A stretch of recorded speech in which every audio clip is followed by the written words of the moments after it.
You are watching daily Pharma MCQ dose series on our YouTube channel Pharma Researcher 2025 edition. So आज है इस series में day 3 जिसमें हम डेली के 20 MCQ क्वेश्चन सॉल्व कर रहे हैं जो कि different previous year question papers and reference book से लिए गए हैं एंड सभी फार्मेसी रिलेटेड एग्जाम्स के लिए इंपॉर्टेंट है। सो चलिए स्टार्ट करते हैं आज के पहले क्वेश्चन से। सो पहला क्वेश्चन है most common dose related side effect of salbutamol is. तो ये क्वेश्चन आपका एसएसबी फार्मासिस्ट 2020 ईयर में पूछा गया था।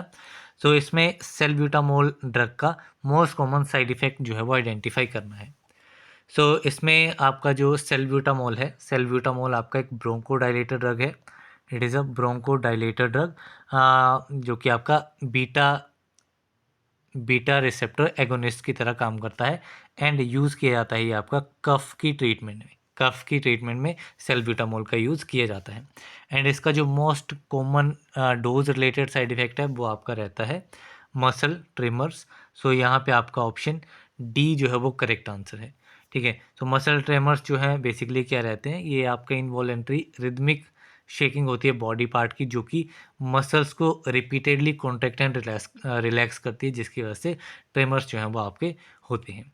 इसके अलावा जो आपका साइड इफेक्ट रहता है मसल ट्रेमर के अलावा, टेकीकार्डिया इसमें आपको देखने को मिलता है, ट्रैकीकार्डिया एंड अरिथमियाज। ठीक है, बट ये साइड इफेक्ट जो है वो काफ़ी रेयरली देखे जाते हैं। मेन जो आपका रहता है वो आपका रहता है ट्रिमर्स। देन नेक्स्ट क्वेश्चन पे चलते हैं। सो नेक्स्ट क्वेश्चन है following statement is more accurate with respect to limitations of RNA's relationship for stability prediction। तो स्टेबिलिटी प्रिडिक्शन के लिए जो आपकी RNA's रिलेशनशिप रहता है उसके लिए मोस्ट एक्यूरेट लिमिटेशन जो है वो इसमें आइडेंटिफाई करनी है। सो RNA's इक्वेशन की बात करूं तो इसके लिए फॉर्मूला आपका रहता है नीटा is equal to A e is to power minus E by R T. ठीक है, नीटा की जगह पे कभी कभार के से भी इसको डिटरमाइन किया जाता है। तो नीटा क्या होता है, it is the rate constant. ठीक है, रेट कांस्टेंट रहता है ये आपका रिएक्शन का। ए जो है वो ए आपका कांस्टेंट रहेगा। ठीक है, एंड ई आपका एक्सपोनेंशियल है ये, एंड जो ए वैल्यू है जो कांस्टेंट है ये आपका डिपेंड करेगा मॉलिक्यूलर वेट और मोलर वॉल्यूम के ऊपर। ठीक है, दिस ए वैल्यू। देन आपका जो ई वैल्यू रहती है, ई आपकी रहती है एक्टिवेशन एनर्जी, एंड आर जो है आर आपका गैस कांस्टेंट रहता है, एंड टी जो है वो टी आपका रहता है टेम्परेचर। तो ये बेसिक इक्वेशन रहती है आर्हेनियस इक्वेशन की। तो इसमें पूछा गया है कि मोर एक्यूरेट लिमिटेशन कौन सी रहेगी। सो इसमें फर्स्ट दिया गया है order of degradation will alter at higher temperature. So this will not be a limitation. Equal moisture concentration will be mentioned at different temperature. So ये भी आपका इसमें नहीं रहेगा। Less relative humidity and oxygen solubility at higher temperature. तो जब temperature बढ़ेगा, this T value आपकी ज़्यादा रहेगी, हायर वैल्यू रहेगी, तो उस केस में ऑक्सीजन की सॉल्युबिलिटी एंड ह्यूमिडिटी जो है वो लेस रहेगी। सो ये आपकी एक लिमिटेशन रहती है। तो यहाँ पे आपका ऑप्शन सी जो है वो करेक्ट आंसर रहेगा। एंड सेम डिग्रेडेशन मैकेनिज्म में pre dominated different temperature. So same degradation mechanism भी इसमें नहीं रहेगा। सो ये भी आपकी लिमिटेशन नहीं है। सो अभी चलते हैं नेक्स्ट क्वेश्चन की तरफ। सो नेक्स्ट क्वेश्चन है affinity is a measure of. So affinity किस चीज़ का मेजर है। तो ये DSSP एग्ज़ाम में पूछा गया था 2015 ईयर में। सो इसमें आपका जो एफिनिटी रहता है, आपकी बॉडी में डिफरेंट आपके रिसेप्टर्स पाए जाते हैं। ठीक है, एंड जो भी आपका ड्रग है वो यहाँ पे रिसेप्टर पे आकर के बाइंड करेगा। अब ये ड्रग क्योंकि बॉडी में डिफरेंट रिसेप्टर्स हैं, ठीक है, अलग अलग शेप के हैं। ठीक है, तो इस ड्रग की क्या एफिनिटी होगी, क्या बाइंडिंग किस तरीके से ये रिसेप्टर पे बाइंड करेगा। ठीक है, लाइक अगर इसकी प्रॉपर शेप है, ड्रग जो है वो भी आपका सेम शेप का है जो कि यहाँ पे फिट हो जाएगा, तो इसकी एफिनिटी ज़्यादा रहेगी। सो वो आपकी रहती है एफिनिटी की, ड्रग्स जो रिसेप्टर पे बाइंड कर रहा है उसकी एफिनिटी या उसकी पावर जो है वो कितनी है या कितना ईजिली जो है बाइंड कर जा रहा है, तो वो आपकी रहती है affinity. So it is a method of drugs binding to a receptor. तो यहाँ पे आपका option B is correct. Next question है the most abundant plasma protein present in the body is. तो बॉडी में सबसे अबंडेंटली सबसे ज़्यादा अमाउंट में कौन सा प्लाज्मा प्रोटीन जो है वो प्रेजेंट रहता है। सो हमारी बॉडी में जो है वो सबसे मोस्ट अबंडेंट प्लाज्मा प्रोटीन जो है वो आपका रहता है एल्बुमिन। सो यहाँ पे आपका ऑप्शन ए जो है वो करेक्ट आंसर रहेगा। एंड एल्बुमिन जो है वो अराउंड 55% टोटल प्लाज्मा प्रोटीन की वॉल्यूम कंटेन करता है। ठीक है, तो ये मोस्ट अबंडेंट है। देन आपका आता है ग्लोबुलिन। ग्लोबुलिन क्या है? यह आपके ग्रुप ऑफ प्रोटीन्स रहते हैं जो कि आपके ब्लड में पाए जाते हैं, जिसको लीवर एंड इम्यून सिस्टम जो है वो प्रोड्यूस करता है। देन फाइब्रिनोजन की बात करूं तो फाइब्रिनोजन भी आपका एक प्रोटीन है जो कि ब्लड क्लॉट्स की फॉर्म करता है, ब्लड क्लॉट्स को फॉर्म करता है। बेसिकली आपका फाइब्रिनोजन जो है ये आपका सोल्यूबल प्रोटीन होता है जो कि फाइब्रिन में कन्वर्ट हो जाता है। ठीक है, ये कन्वर्ट हो जाता है फाइब्रिन में। एंड ये फाइब्रिन जो है ये आपका इनसोल्यूबल प्रोटीन रहता है जो कि एक मैश की तरह मैश फॉर्म कर देता है। ठीक है, मैश यानी कि जाली की तरह जाली बना देता है। जहाँ पे भी आपकी बाउंड घाव हुआ है वहाँ पे एक जाली की तरह मैश फॉर्म कर देगा, जिससे कि ब्लीडिंग जो है वो रुक जाएगी एंड टिश्यू हीलिंग जो है वो स्टार्ट हो जाएगी। देन आता है आपका प्लाज्मिनोजन। प्लाज्मिनोजन क्या है? सो प्लाज्मिनोजन एक आपका ग्लाइकोप्रोटीन है, इट इज़ अ ग्लाइकोप्रोटीन जो कि आपका लीवर में प्रोड्यूस होता है एंड सर्कुलेट हो जाता है ब्लड में। तो ये काफ़ी बेसिक इन्फॉर्मेशन है इनके बारे में। सो मोस्ट अबंडेंट आपको याद रखना है अल्बुमिन। देन नेक्स्ट क्वेश्चन पे चलते हैं। तो नेक्स्ट क्वेश्चन है the meaning of Latin term R X is. R X Latin term का क्या मीनिंग है? सो आर एक्स आप प्रिस्क्रिप्शन के डिफरेंट पार्ट्स देखेंगे तो प्रिस्क्रिप्शन में आप देखेंगे सुपरस्क्रिप्शन। प्रिस्क्रिप्शन का एक पार्ट रहता है, फर्स्ट पार्ट ही रहता है सुपरस्क्रिप्शन। ठीक है, जिसको डिनोट किया जाता है आर एक्स से। एंड आर एक्स का मीनिंग होता है टेक दो और यू टेक। ठीक है, दोनों ही टर्म्स आपको याद रखनी है, यू टेक और टेक दो। एंड ये आपकी प्रेयर रहती है to the god Jupiter. Jupiter god के लिए प्रेयर को डिनोट करता है। सो यहाँ पे आपका करेक्ट आंसर रहेगा option number A. Then next question है the grey colour of the grey matter is due to. So grey matter का ग्रे कलर जो है वो किस वजह से होता है? So it is due to Nissl's bodies. Nissl body की वजह से ग्रे मैटर में ग्रे कलर जो आता है वो निजल बॉडीज़ की वजह से आता है। सो बेसिकली निजल बॉडीज़ जो हैं ये आपके ऑर्गेनल्स रहते हैं, दीज आर द ऑर्गेनल्स जो कि आपके सेल बॉडी में पाए जाते हैं। ठीक है, सेल बॉडी ऑफ किसकी सेल बॉडी में पाए जाते हैं? Of the neurons. न्यूरॉन्स की सेल बॉडी में आपके सेल ऑर्गेनल्स पाए जाते हैं। इन सेल ऑर्गेनल्स को निजल बॉडीज़ कहा जाता है। एंड इनका काम क्या रहता है? ये आपका प्रोटीन सिंथेसिस के लिए भी रिस्पॉन्सिबल होते हैं एंड इनका न्यूरॉन्स की फंक्शनिंग के लिए। ठीक है, न्यूरॉन्स की फंक्शनिंग में भी इनका इंपॉर्टेंट रोल रहता है। एंड जो ग्रे मैटर रहता है इसमें, तो उसमें ग्रे कलर के लिए भी इनका ये रिस्पॉन्सिबल रहते हैं। तो यहाँ पे आपका ऑप्शन सी करेक्ट रहेगा। देन बात करूँ लिपोफ्यूजिन की। सो लिपोफ्यूजिन जो है ये आपका ब्राउनिश पिगमेंट रहता है, it is a brownish pigment जो कि आपका एक बाई प्रोडक्ट होता है जब आपका ब्लड सेल्स जो हैं वो डैमेज हो जाते हैं। ठीक है, ब्लड सेल्स जब डैमेज हो जाते हैं तो उस केस में एक आपका बाई प्रोडक्ट बनता है जो कि आपका ब्राउनिश कलर का रहता है and that is the lipofuscin. इसलिए इसको एजिंग पिगमेंट भी कहा जाता है, it is also known as ageing pigment या फिर बियर एंड टीयर पिगमेंट, या फिर इसको बियर एंड टीयर पिगमेंट भी कहा जाता है। सो ये डिफरेंट चीज़ें आप इस लिपोफ्यूजिन के बारे में याद रख सकते हैं। देन बात करूँ माइलिन की। तो माइलिन जो है ये आपका एक fatty and protein based insulating layer रहती है। ये क्या रहती है? ये आपकी फैटी रहती है and protein based, fatty and protein based insulin layer रहती है जो कि नर्व्स को सराउंड करती है and including those in the brain and spinal cord. ठीक है, ब्रेन और स्पाइनल कोड में जो आपकी नर्व्स रहेंगी उनका इंसुलेशन का काम, इंसुलेशन मीन्स आपको प्रोटेक्ट करती हैं, एक इंसुलेटिंग लेयर बना देती हैं जिसकी वजह से ये आपकी जो नर्व्स रहती हैं वो प्रोटेक्टेड रहती हैं। तो ये काम किसका रहता है? माइलिन का। देन आपका रहता है मेलानिन। सो मेलानिन क्या है? तो ये आपका नेचुरल सब्सटेंस होता है जो कि स्किन को कलर देता है, हेयर्स में कलर प्रोवाइड करता है, आइज़ में कलर प्रोवाइड करता है एंड प्रोटेक्ट करता है उनको यूवी लाइट से डैमेज होने से, प्रोटेक्शन ये देता है। तो मेलानिन भी जो है ये आपका कलर प्रोड्यूसिंग सब्सटेंस है। नेक्स्ट क्वेश्चन है a powder of which all particles pass through sieve number 120 is said to be. सो ऐसा पाउडर जिसके सारे के सारे पार्टिकल्स, ऑल पार्टिकल्स जो हैं वो पास हो रहे हैं किस सीव नंबर से, सीव नंबर 120 से, ठीक है। तो इस टाइप के पाउडर्स को किस कैटेगरी में रखा जाएगा? So it will come under very fine powder category.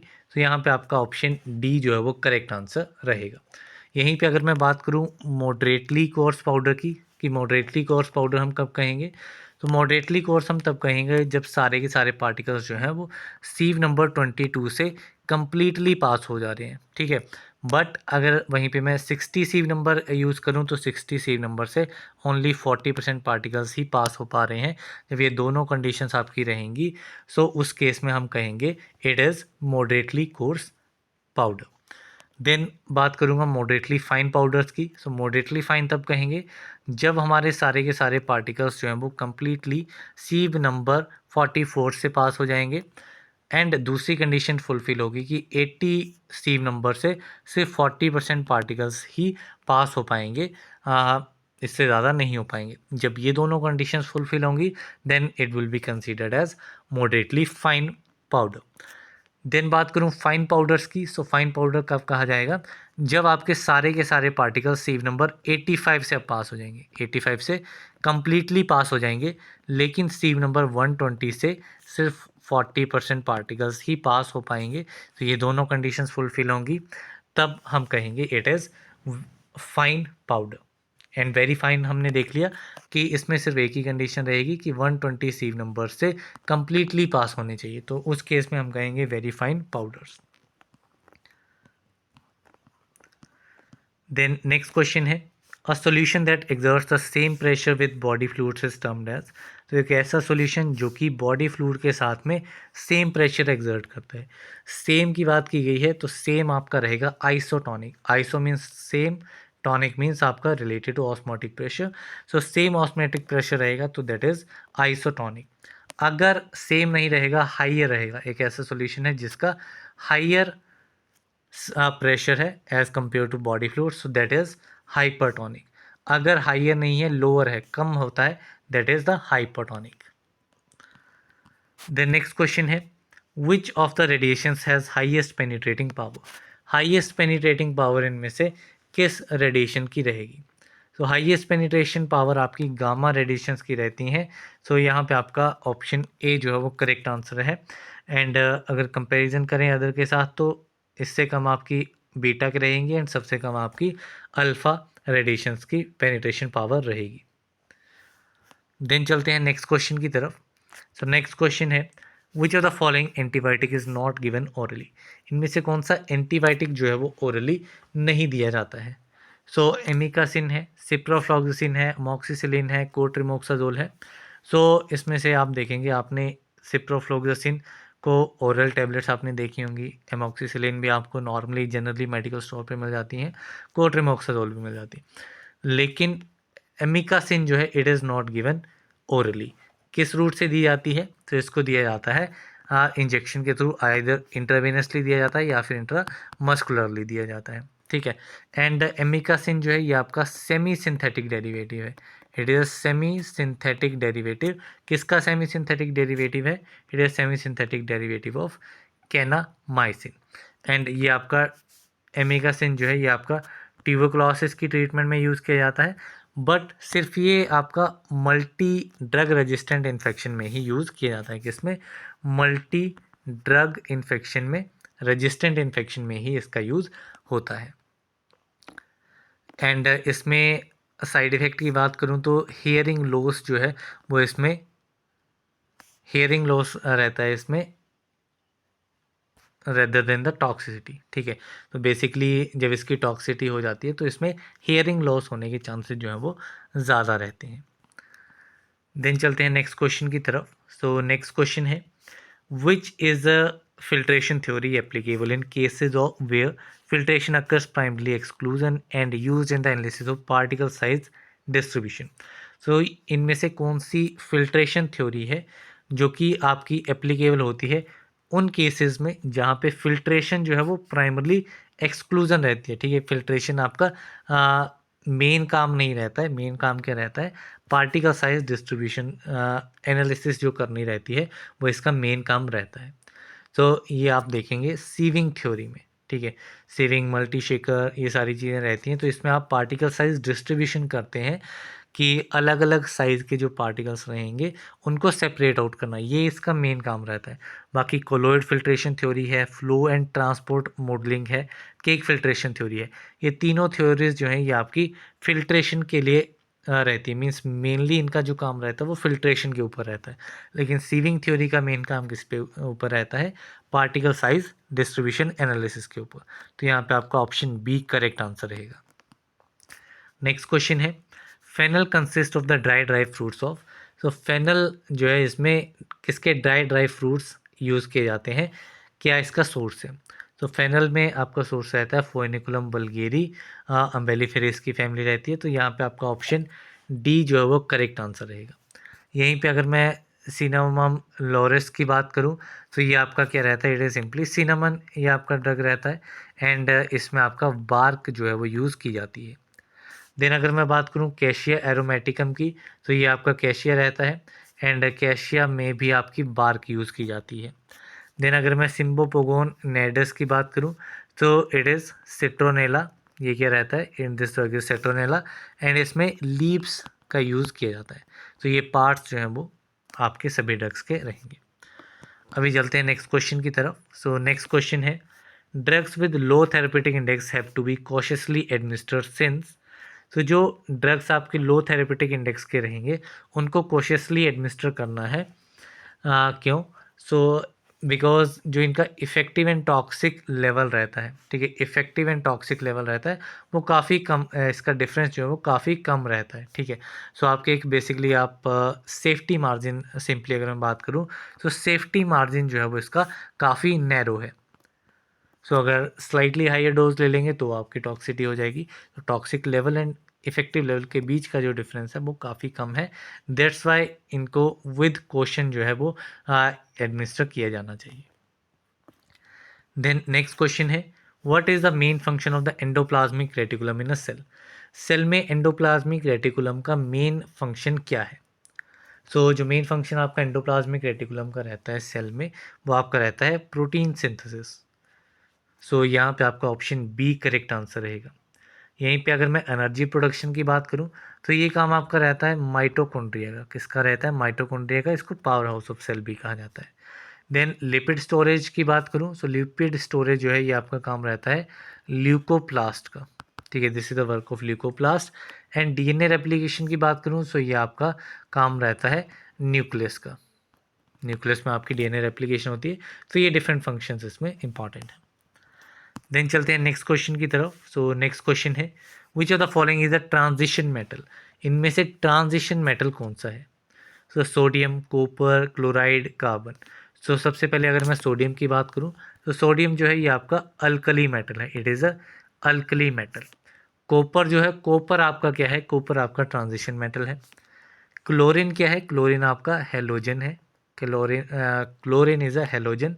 And carbon क्या है? Carbon is a non metal compound, it is a non metal. तो चारों पूछे गए हैं तो फर्दर एग्जाम्स में पूछे जा सकते हैं। सो यहाँ पे आपका करेक्ट आंसर क्या रहेगा? It will be option number B. The next question है, capsid is present in. So capsid जो है वो किस में प्रेजेंट होता है? सो कैप्सिड बेसिकली आपका वायरसेस में प्रेजेंट होता है। कैप्सिड होता क्या है? सो कैप्सिड जो है ये आपका एक प्रोटीन शेल रहता है। It is a protein shell जो कि वायरस के जेनेटिक मटेरियल को कंटेन करती है, ठीक है। वायरस का जेनेटिक मटेरियल जो है वो किस में रहता है? कैप्सिड में रहता है। एंड कैप्सिड का मेन फंक्शन ही ये रहता है कि जो आपका वायरल जीनोम है उसको प्रोटेक्ट करना, ठीक है, उसको प्रोटेक्ट करना एंड ट्रांसपोर्ट करना उसको होस्ट सेल में। कहाँ पे ट्रांसपोर्ट करेंगे? होस्ट सेल में इसको ट्रांसपोर्ट करेंगे एंड होस्ट सेल में जाकर के इसको रिलीज़ कर दिया जाएगा। तो ये काम इसका मेनली रहता है। देन चलते हैं नेक्स्ट क्वेश्चन की तरफ। सो नेक्स्ट क्वेश्चन है, drugs used to relieve pain A. So कौन से ड्रग्स जो है पेन रिलीफ के लिए यूज़ किए जाते हैं? सो पेन रिलीफ के लिए आपके एनाल्जेसिक ड्रग्स का यूज़ होता है। तो यहाँ पे आपका ऑप्शन ए जो है वो करेक्ट आंसर है। यहीं पे अगर मैं एंटीबायोटिक्स की बात करूं, तो एंटीबायोटिक्स ऐसी मेडिसिन होती हैं जो कि आपके बैक्टीरियल इन्फेक्शंस को ट्रीट करने के लिए यूज़ की जाती हैं। किसको?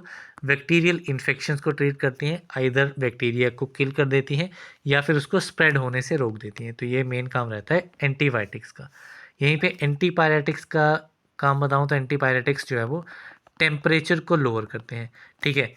एंड टेम्परेचर में स्पेसिफिक टर्म आपको याद रखनी है, एलिवेटेड टेम्परेचर। अगर टेम्परेचर आपकी बॉडी का बढ़ा हुआ है, नॉर्मल से बढ़ा हुआ है, उस एलिवेटेड टेम्परेचर को लो करेंगे, ठीक है। अगर नॉर्मली आपका नॉर्मल लेवल पे है तब आप लेंगे तो वो कम नहीं होगा। सो एलिवेटेड टेम्परेचर को लो करने का काम रहता है एंटीबायोटिक्स का। एंड बॉडी में इन्फ्लामेशन है तो इन्फ्लामेशन के लिए जो है वो आपके एंटी इन्फ्लामेटरी ड्रग्स रहते हैं। तो ये बेसिक यूज़ है। देन नेक्स्ट क्वेश्चन के बारे में बात करूं तो नेक्स्ट क्वेश्चन है methyl paraben is an ester of. तो मिथाइल पैराबेन जो है वो किसका एस्टर है? सो अगर आपको मिथाइल पैराबेन का स्ट्रक्चर पता है तो आप इजीली इसको आइडेंटिफाई कर लेंगे। सो इसका बेसिक स्ट्रक्चर रहता है, यहाँ पे आप सिंपल एक बेंजीन रिंग ड्रॉ करेंगे। इस तरीके से आपकी बेंजीन रिंग रहेगी। इस पोजीशन पे आपका OH ग्रुप रहेगा, this position will be OH group. And next आपका रहता है C डबल बॉन्ड O, आप यहाँ पे अगर मैं काउंट करूँ 1 2 3 4, ये फोर्थ पोजीशन है। फोर्थ पोजीशन आपकी रहेगी पैरा पोजीशन। सो पैरा पे क्या है? हाइड्रोक्सी ग्रुप है, COOR। ये ग्रुप क्या रहता है? This group is ester group. ये ग्रुप आपका रहता है ester group. Ester and ether में आपकी कंफ्यूजन रहती है।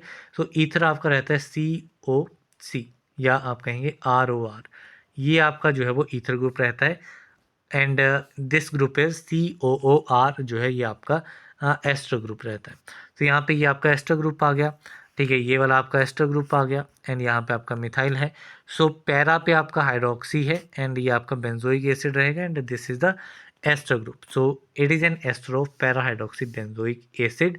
तो यहाँ पे आपका सिंपल ऑप्शन ए जो है वो करेक्ट आंसर रहेगा। तो बेसिक स्ट्रक्चर काफ़ी सिंपल स्ट्रक्चर है, स्ट्रक्चर से आप इजीली आइडेंटिफाई कर पाएंगे। देन चलते हैं नेक्स्ट क्वेश्चन की तरफ।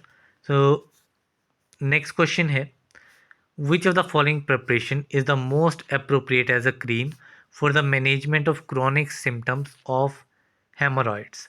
हेमोरॉइड्स के जो क्रॉनिक सिम्टम्स रहते हैं उसकी मैनेजमेंट के लिए, उसको मैनेज करने के लिए इनमें से कौन सा ड्रग है उसकी क्रीम डोजेज फॉर्म में उसको यूज़ किया जाएगा। सो इस पर्टिकुलर केस में हाइड्रोकॉर्टिसोन ड्रग्स जो है वो in the form of creams जो है वो यूज़ की जाती है for the chronic symptoms of haemorrhoids. तो यहाँ पे आपका ऑप्शन डी जो है वो करेक्ट आंसर रहेगा। नेक्स्ट क्वेश्चन है in which year the 9th edition of Indian pharmacopoeia was published. Indian pharmacopoeia का 9th एडिशन जो है वो किस ईयर में पब्लिश हुआ था? So it was published in the year 2022। तो यहाँ पे आपका ऑप्शन सी जो है वो करेक्ट आंसर रहेगा। एंड ये आपका 9th एडिशन है, लेटेस्ट एडिशन जो है वो आपका यही है। एंड किसकी चेयरमैनशिप में हुआ था? It was under the chairmanship of Mansukh Mandaviya. Mansukh Mandaviya की चेयरमैनशिप में 9th edition, latest edition Indian pharmacopoeia का 2022 में रिलीज़ हुआ था। तो यहाँ पे आपका ऑप्शन सी इज़ करेक्ट। इसी के साथ में हमारे 20 MCQ क्वेश्चंस कंप्लीट होते हैं। कल जो मैंने वीडियो अपलोड करी थी उसमें एक क्वेश्चन जो था वो इनकरेक्ट, उसका आंसर बता दिया था। बाकी जो मैंने एक्सप्लेनेशन दी थी उसमें सभी ऑप्शंस को मैंने एक्सप्लेन किया था, तो वहाँ से आपको प्रीटी मच क्लियर रहेगा कि क्या उसका आंसर रहने वाला है। एंड जो उसकी मैंने आंसर की अपलोड करी थी तो वो आंसर की में मैंने अपडेट कर दिया है आंसर, तो आप वहाँ से उस PDF को, अपडेटेड PDF को डाउनलोड कर सकते हैं अगर आपने वो वीडियो नहीं देखी है। साथ ही इस पर्टिकुलर वीडियो की अगर आपको PDF चाहिए तो PDF का लिंक आपको डिस्क्रिप्शन बॉक्स में मिलेगा। लिंक जो है वो आपका 3 डेज़ के लिए एक्टिव रहेगा, तो आप जल्दी से PDF को डाउनलोड कर लीजिए। एंड या that's all for this video. Thank you very much.